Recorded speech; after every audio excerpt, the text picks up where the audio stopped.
Walaupun terinspirasi dari kisah nyata, namun cerita ini hanya fiktif belaka. Jika ada kesamaan nama tokoh, tempat kejadian, ataupun cerita, itu adalah kebetulan semata dan tidak ada unsur kesengajaan. Istriku hamil secara tidak wajar tanpa aku sentuh. Kisah ini bermula ketika sepasang suami istri, Rosa dan suaminya, Gunto, memutuskan untuk menapakkan kaki mereka di ambang pintu sebuah rumah tua yang megah namun suram di desa terpencil di kawasan Jawa Tengah. Gunto, seorang aktor yang sangat itu, tengah bergelut dengan ambisi yang tak tunjung terwujud dan karir yang jalan di tempat, melihat kepindahan ini sebagai sebuah awal baru.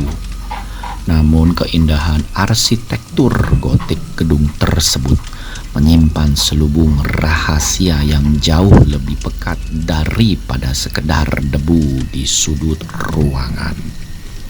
Seorang kawan bernama Hendra yang memiliki ketertarikan mendalam pada sejarah kelam sempat menyampaikan peringatan yang sungguh-sungguh mengenai reputasi buruk rumah tua. Ia memaparkan catatan sejarah mengenai praktik ilmu hitam dan kejadian kanibalisme yang pernah menodai dinding-dinding rumah di masa lampau. Namun peringatan itu dianggap hanyalah sebuah tahyul usang oleh pasangan muda tersebut. Tak lama berselang, sebuah peristiwa tragis menandai awal keberadaan mereka, yakni kematian seorang wanita tetangga yang ditemukan tewas dalam sebuah tindakan yang diduga bunuh diri. Tragedi inilah yang kemudian membukakan jalan bagi Rosa untuk menjalin hubungan dengan pasangan lansia yang tinggal tepat di sebelah rumah mereka yang bernama Mina dan Robert. Seiring berjalannya waktu, sebuah perubahan yang halus namun nyata mulai terjadi pada diri Gunto. Ia yang semula menjaga jarak perlahan-lahan mulai sering menghabiskan waktu bersama Robert di balik pintu tertutup. Keajaiban yang mengerikan segera menyusul, di mana rival utama Gunto dalam sebuah audisi teater secara misterius mengalami kebutaan permanen tanpa sebab medis yang jelas. Kesempatan emas itu pun jatuh ke tangan Gunto dan seketika itu pula sikapnya berubah menjadi sangat obsesif untuk segera mendapatkan keturunan. Pada suatu malam yang telah direncanakan untuk pembuahan, Mina membawakan sebuah puding coklat yang diklaim sebagai resep spesial. Rosa merasakan ada yang janggal pada cita rasanya yang menyerupai kapur. Namun demi menjaga perasaan sang tetangga, ia memakannya hingga habis. Tak lama kemudian kesadaran Rosa memudar, membawanya ke dalam sebuah visi yang mengerikan sekaligus surrealis. Dalam keadaan antara sadar dan tidak, ia merasa tubuhnya tidak berdaya, dikelilingi oleh para tetangga perumahan yang mengenakan kostum binatang domba hitam dengan tanduk panjang. Sementara sosok makhluk dengan rupa mengerikan dan mata berwarna kuning keemasan menindih tubuhnya dalam sebuah ritual yang penuh penistaan. Pagi harinya Rosa terbangun dengan sisa-sisa ingatan yang samar dan luka cakar yang nyata di sekujur tubuhnya. Gunto dengan sikap yang tampak acuh tak acuh berdalih bahwa ia telah melakukan kewajibannya saat Rosa pingsan karena tidak ingin melewatkan masa subur istrinya.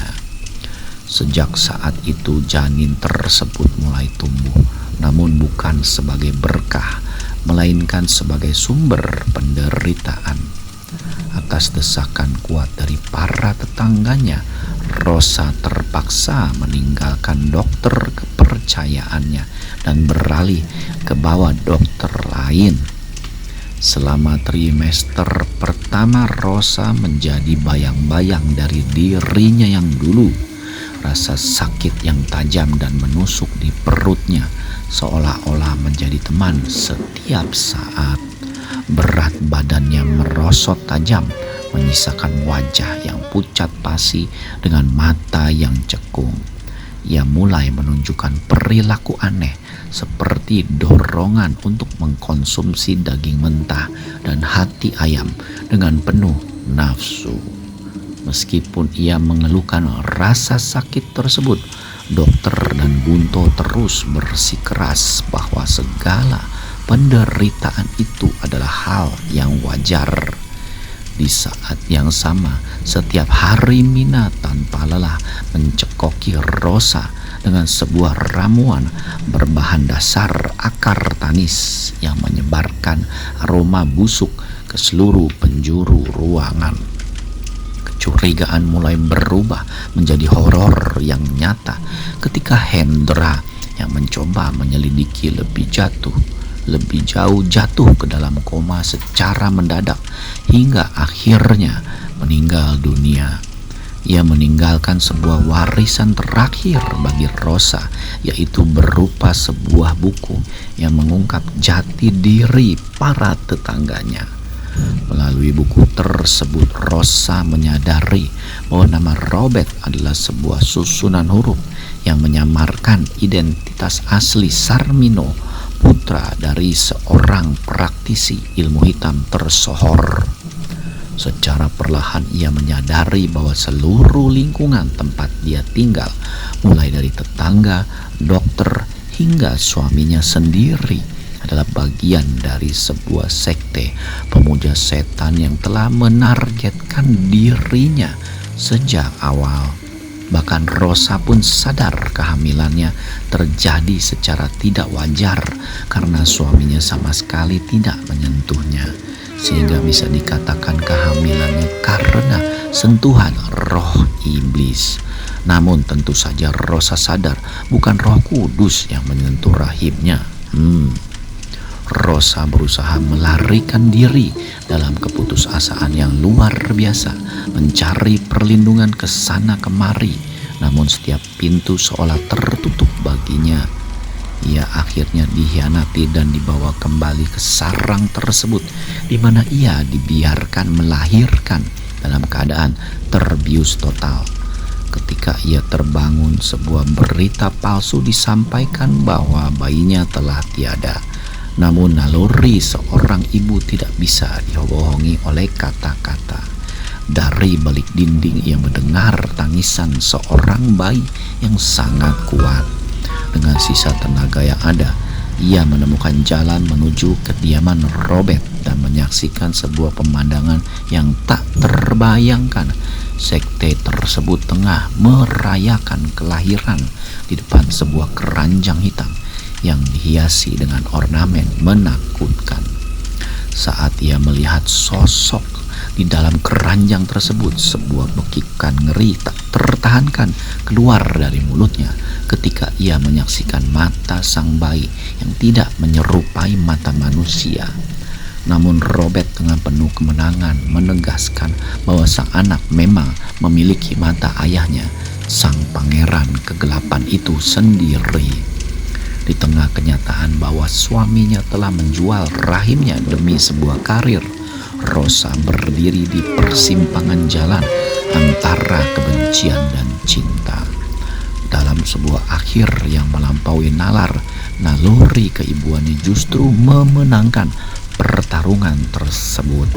Dengan senyum tipis yang syarat akan kepasrahan dan kasih sayang yang menyimpang, Rosa melangkah maju untuk mengayun keranjang tersebut, menerima takdirnya sebagai ibu dari anak yang lahir ke dunia ini dengan cara yang ganjil. Cara iblis memasuki relung kehidupan manusia, kadang dengan berbalut kasih sayang palsu terhadap anak.